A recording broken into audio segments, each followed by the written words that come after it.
customer acquisition, one of the things that too many brands forget about is the conversion aspect of it. They pour tons of energy and resources into awareness to get people to come and check them out, but not enough energy and resources into the elements that actually get customers to take the next step forward. Now remember that fundamental question that consumers are always asking: will this product, service, or experience work for someone like me? If you want to convert more people as part of your customer acquisition efforts, you have to quickly and clearly answer that question by showing them people like them who are achieving success with your brand. Now, if we think about the process of customer acquisition as inviting people to your party, we can really break it down into 4 key phases. The first is deciding who you're going to invite. Second, it's actually sending the invitation. Third, it's all about getting your house in order so that people you're inviting feel seen, supported, and like they belong with you. And the fourth component, which we're digging into today, is answering that other question: who's all gonna be there? Because before people say yes to you, they want to know that people that they like,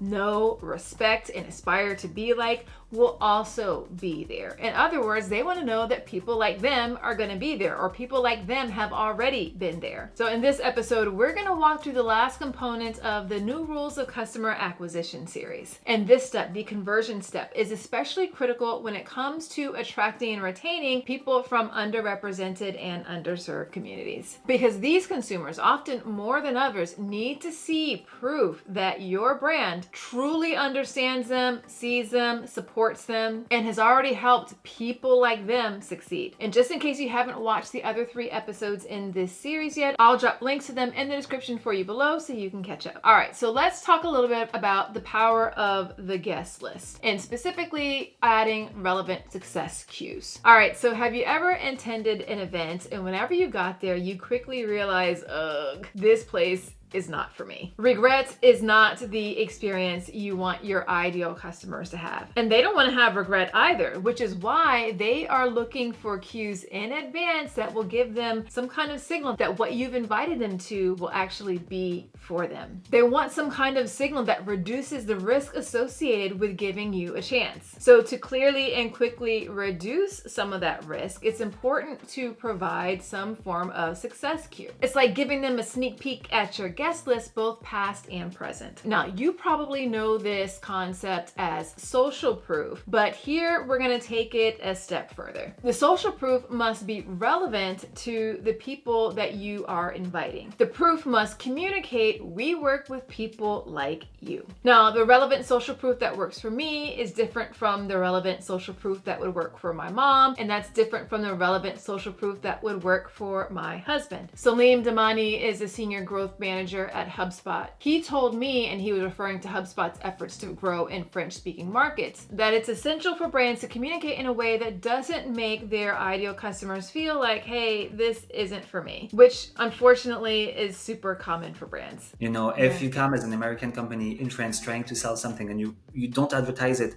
in a way that the French audience can say, okay, that's going to work for me. The assumption is that it's not. If all the examples that I'm shown are about, you know, an American delivery company, American fast foods, American train systems, booking systems that don't exist, I'm like, okay, it works, but it won't work for me. Now that's the essence of relevant social proof. Using relevant social proof intentionally by showcasing your experience with real people who are like the customers that you want to serve will significantly increase your conversions. So I want to stop here and emphasize this one point because I see a lot of brands using representation as a shortcut to belonging. But that representation isn't often included in real relationships or real results. It's just stock imagery or surface level production. So whenever you're sharing authentic experiences with people who genuinely connect with your ideal customers, you're not just checking a box of what you think you need to do to reach a specific community, you're actually building trust. And trust has a direct positive impact on your conversions. So common ways to share your guest list include featuring current clients who reflect your ideal audience, highlighting past clients your audience respects or relates to, collaborating with partners or creators who share your customers' values, showcasing your own team because their identities, expertise, and lived experiences help your audience see that you're equipped to serve people like them. Social proof works best when it's not just proof of success, it's proof of belonging. All right, so the second area that you need to turn your attention to increase your conversions is representation in proof, or specifically adding success outcomes. Now, it's one thing to rattle off names on an invite list of clients past and present as a form of proof source. But what makes that proof even more powerful is whenever you're able to share actual success stories of people who've worked with you. Now, this is important because that fundamental question that consumers are always both consciously and subconsciously asking is really twofold. The first is this product, service, or experience for people like me? And the second part of this is, do people like me achieve success with this product, service, or experience? One question is about belonging. The other is about goal attainment. And tackling both of those questions is incredibly important in your ability to convert more customers, especially those from underrepresented and underserved communities. And answering that second question often comes through testimonials and case studies. Now, lots of brands are already doing this. They're actively seeking out testimonials and case studies from their past clients. But the distinction that I want to highlight is this: be intentional about showcasing people with different identities in those case studies and testimonials. Now, if you've got 25 testimonials and 5 case studies and none of them reflect success through the lens of someone who is neurodivergent, then someone who is neurodivergent won't have a proper answer to their question, will this product, service, or experience work for someone like me? Or if they feel like they are getting that answer, their answer is no, because they don't see anyone like them in those success stories. And that adds friction to the experience. As a Black woman, I am constantly looking for evidence. I want to see that other Black women, other people who are like me, have experienced success with a particular brand. And personally for me, I need to see more than just one person reflected who is like me. That's important for me, and it's important for many other people who are part of underrepresented and underserved communities, because our experiences are often different. Our identities shape how we move through the world,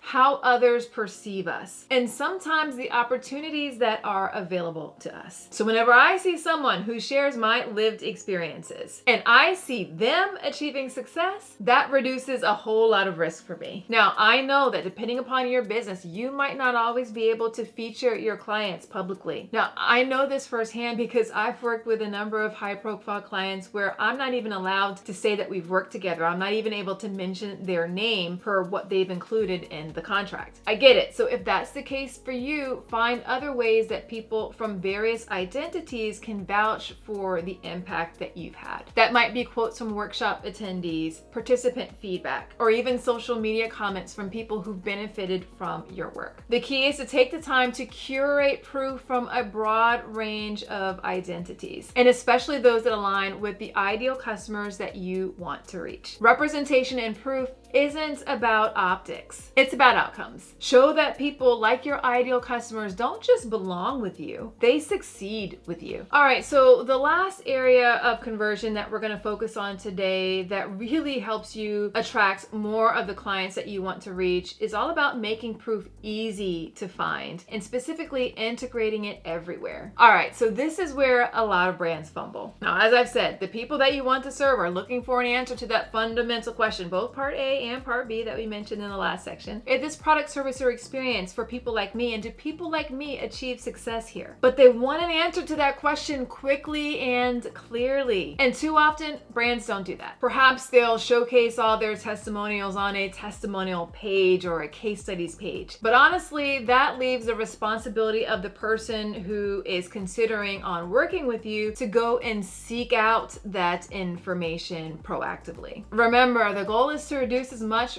friction as possible. Reducing friction increases conversions. Consumers are making decisions about your brand at every touch point along your customer journey. Every single touch point is communicating something to them. So it behooves you to communicate people like you achieve success here throughout your customer journey. Showcase it on your social media, on your website, on your landing pages, during discussions on the podcast you appear as a guest on, in your ads, in your emails, at events. You don't want people to actually have to wonder, hey, I wonder if people like me achieve success with this brand that I'm considering. Because very few customers are going on a mission to try and find that answer. If they don't see it clearly and quickly, they're going to assume the answer is no. That's why it's important for you to include the people like me achieve success element, not just in one part of your customer journey or in one page or in one place. Let it sing throughout every part of your customer journey. The heart of what I'm getting at is this. What you don't want it to feel like for your customers whenever they see you and they're interacting with your brand at a certain point, especially like whenever they're considering buying from you, is that you're like pulling out a photo and like, see, here's a Black person, here you go. They've achieved success here. That feels like you're trying to sell a narrative rather than communicating authentically and organically about the different types of people that you've worked with and that have achieved success with your brand. Instead, you want it to feel like a natural and obvious thing. I can tell that people like me have achieved success with the brand whenever I see the different types of people who were talking about the brand or who the brand features on social media. I see the level of comfort that people have talking about their identity as it relates to their experiences with your brand. All that matters. It's like I don't have to call and ask, hey, who's all going to be there whenever you invite me to something, because you've already proven consistently with your actions what type of people are going to be there. Now, I love so much Shonda Rhimes' work. I got started early on with her with Grey's Anatomy, and I so love Bridgerton, and I think Queen Charlotte was my absolute favorite of hers. Now, I can tell you this, if Shonda Rhimes invites me to watch one of her new creations, I know without a doubt that it's going to be inclusive. There's going to be a diverse cast, and there are going to be stories that are told that feel real and authentic and are probably going to make me cry at some point. And it'll feel natural and not forced at all. That's the reputation that she's developed. That's what she's proven in the experiences that she's delivered for decades. There's no guessing or wondering that I have to do. She's demonstrated that people like me are welcome with her because it's a hallmark of what she does and how she operates. Your goal is to make delivering inclusive experiences throughout your customer journey a hallmark of what you do for the people that you serve, including for those people who are part of underrepresented and underserved communities. So there you have it, the fourth and final episode in the New Rules of Customer Acquisition series. We've talked about how to define who you're inviting, how to send the right invitations, how to ensure your house is in order before people arrive, and now how to show them who's already been there and who's thriving. Because at the end of the day, people don't want to just buy from you. They want to feel like they belong with you. They want to know that people like them don't just show up, they actually succeed with you. When you make that proof easy to see, consistent to experience, and authentic in how it's shared, you remove friction, build trust, and create an open door that more of your ideal customers can confidently walk through. And if you're ready to uncover where your customer acquisition strategy may be falling short and build one that helps your ideal customers feel seen, supported, and like they belong with you, I can help. Start with the Inclusive Growth Audit. It's the best way to identify hidden gaps between the promise that you're offering and what you're actually delivering. You'll find the link to get more details in the description below. Thanks so much for joining me in this series, and if by chance you haven't caught the first 3 episodes, I will include links to all 3 of them in the description below. Until next time, remember, everyone deserves to have a place where they belong. Let's use our individual and collective power to ensure more people feel like they do. Thanks so much for watching. Talk to you soon.